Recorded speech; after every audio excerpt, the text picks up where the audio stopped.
तो हेलो दोस्तों, कैसे हो आप सभी। तो आज हम बात करेंगे लेक्चर नंबर 3। आज है लेक्चर नंबर 3। तो हमने लास्ट क्लास में बताया था, सबसे पहले लास्ट क्लास का हम रिवीजन कर लेते हैं। सबसे पहले हमने क्या क्या पढ़ाया था। सबसे पहले हमने बताया था कि पदार्थ के बारे में बताया था कि पदार्थ क्या होता है। एंड उसके बाद हमने बताया था कि मास मतलब कि द्रव्यमान क्या होता है। हमने बताया था द्रव्यमान के बारे में, और हमने बताया था आयतन के बारे में, और जो एक और टॉपिक है उसके बारे में बताया था हमने। पदार्थ की क्लासिफिकेशन है वो दो तरीके से करते हैं। एक को बोलते हैं भौतिक वर्गीकरण, एक को बोलते हैं रासायनिक वर्गीकरण। ठीक है। और भौतिक वर्गीकरण के अंदर 5 अवस्था होती हैं। वैसे तो पदार्थ की 3 अवस्था होती है, पर टोटल के बारे में बात की जाए तो पदार्थ की 5 अवस्था होती हैं। एक को बोलते हैं ठोस, एक को द्रव, एक को गैस, एक को प्लाज्मा, एक को BEC बॉस आइंस्टाइन कंडेंसर। तो हम पदार्थ का क्लासिफिकेशन दो तरीके से करते हैं। एक को बोलते हैं भौतिक वर्गीकरण, एक को बोलते हैं रासायनिक वर्गीकरण। रासायनिक वर्गीकरण। अब इसको बोलते हैं फिजिकल क्लासिफिकेशन, इसको बोलते हैं केमिकल क्लासिफिकेशन। तो आज हम बात करेंगे केमिकल क्लासिफिकेशन पर। अब केमिकल क्लासिफिकेशन की बात की जाए तो ये होता क्या है, तो हमने लास्ट क्लास में बताया भी था। जैसे मान लीजिए अब किसी वस्तु में या तो अवस्था में परिवर्तन आए, या उसके ताप में भी परिवर्तन आए, या उसके रंग में भी परिवर्तन जाए। जब इनमें परिवर्तन आ जाता है तो उस वर्गीकरण को रासायनिक वर्गीकरण कहते हैं। अब बात आती है कि अवस्था का मतलब आप समझ रहे होंगे, जैसे ठोस से द्रव में जाना, टेम्परेचर का भी आप, मुझे लगता है ये जब चीजें आपके समझ में आ रही हैं। तो अब चलते हैं रासायनिक वर्गीकरण के टाइप की तरफ। तो सीधा चलते हैं हम रासायनिक वर्गीकरण के प्रकार।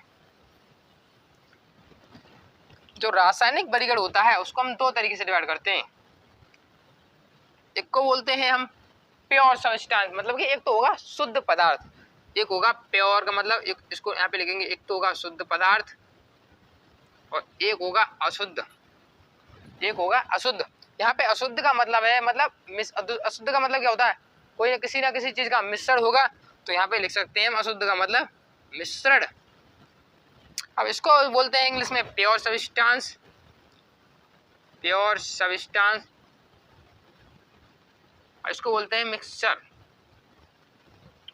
अब बात आती है प्योर सब्सटेंस। सबसे पहले हम बात करेंगे मिक्सचर की तरफ कि मिक्सचर होता क्या है। जैसे ध्यान से देखिएगा, आपने पढ़ा भी होगा, सुना भी होगा। जैसे हम के पानी में चीनी को घोला तो ये मिक्स हो गई, हमने पानी में यदि रेत को घोला तो वो मिक्स नहीं हुआ, तो ये क्या है, मिक्सचर। अब बात आती है मिक्सचर होते कितने प्रकार का है, तो ध्यान से देखिए, आप खुद बताओगे अभी यहाँ पे। तो मिश्रण का मतलब क्या होता है, मिलना या घुलना। क्या होता है, या तो हम इसे लिख सकते हैं मिलना या घुलना। अब कोई चीज मिलती है या घुलती है तो कितने तरीके से घुल सकती है, उसकी कितनी पॉसिबिलिटी हो सकती है। तो अब यहाँ पे देखिएगा, ध्यान से देखिएगा, मान लीजिए मेरे पास एक कंटेनर है, एक कंटेनर, और इधर की साइड मैंने एक कंटेनर लिया है। जब यदि हम यहाँ पे एक कंटेनर में क्या क्या लेते हैं, मान लीजिए मैंने दोनों में तो लिया है पानी कॉमन, क्या लिया है, पानी। अब प्लस में क्या क्या डालूं, अब मान लीजिए इधर में डाल पानी के साथ मैंने डाला इधर चीनी, अब पानी के साथ मैंने इधर डाला है रेत को। अब ध्यान से देखिएगा कितनी कंडीशन बन रही है, दो पॉसिबिलिटी बन रही है। पानी के अंदर मैंने किसको घोला, चीनी को, तो क्या हो जाता है, वो घुल जाता है, पानी के अंदर चीनी घुल जाती है। अब पानी के अंदर रेत, पानी के अंदर रेत नहीं घुलता।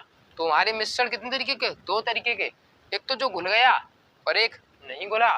तो समझ में आ रहा होगा आपके कि मिश्रण कितने तरीके के, दो, एक तो घुल गया और एक ना घुला। तो जो घुल गया उसका नाम होता है समांगी मिश्रण। जो मिश्रण पूरी तरीके से घुल जाते हैं उसको कहते हैं समांगी मिश्रण। क्या कहते हैं उसको, समांगी मिश्रण। और जो नहीं घुला उसको बोलते हैं विषमांगी मिश्रण। इसको क्या बोलते हैं, विषमांगी मिश्रण। आपके समझ आए होंगे मिश्रण होता है, मिश्रण का मतलब मिलना या घुलना।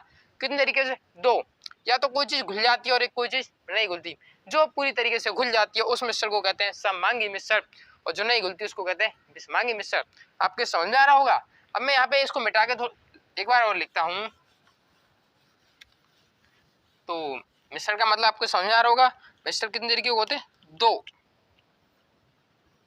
इसको बोलते हैं समांगी मिश्रण, समांगी मिश्रण। इसको बोलते हैं विषमांगी मिश्रण, विषमांगी मिश्रण। अब इसको इंग्लिश में बोलते हैं, इसको समांगी मिश्रण को इंग्लिश में बोलते हैं होमोजीनियस क्या बोलते हैं, होमोजीनियस मिक्सचर, इसको बोलते हैं होमोजीनियस मिक्सचर। और इसको बोलते हैं हेट्रोजीनियस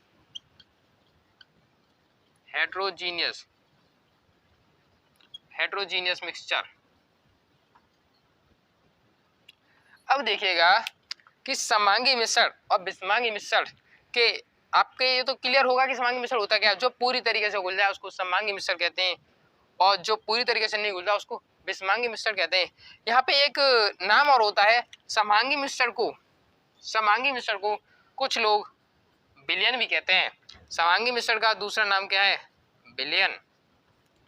क्लास 12th में चैप्टर नंबर 1 है इस टाइम की विलयन। तो विलयन क्या है, समांगी मिश्रण। तो कोई पूछे विलयन होता क्या है, तो कहना समांगी मिश्रण को ही लोग विलयन कहते हैं। अब क्या कहते हैं, विलयन। तो क्या कहोगे आप, मिश्रण कितने तरीके के, दो, एक तो समांगी मिश्रण और एक विषमांगी मिश्रण। जो पूरी तरीके से घुल जाता है उसको समांगी मिश्रण, और समांगी मिश्रण को ही विलयन कहते हैं। समांगी मिश्रण का दूसरा नाम क्या है, विलयन। जैसे आपको पता होगा, मान लीजिए मेरा नाम ए है, क्या है, ए, और कुछ लोग मुझे बी के नाम से जानते हैं। तो मैं एक ही व्यक्ति हूँ, तो मैं एक ही इंसान, पर लोग मुझे कितने तरीके से जानते हैं वो बात डिपेंड नहीं करती। तो जैसे समांगी मिश्रण को ही लोग क्या कहते हैं, विलयन।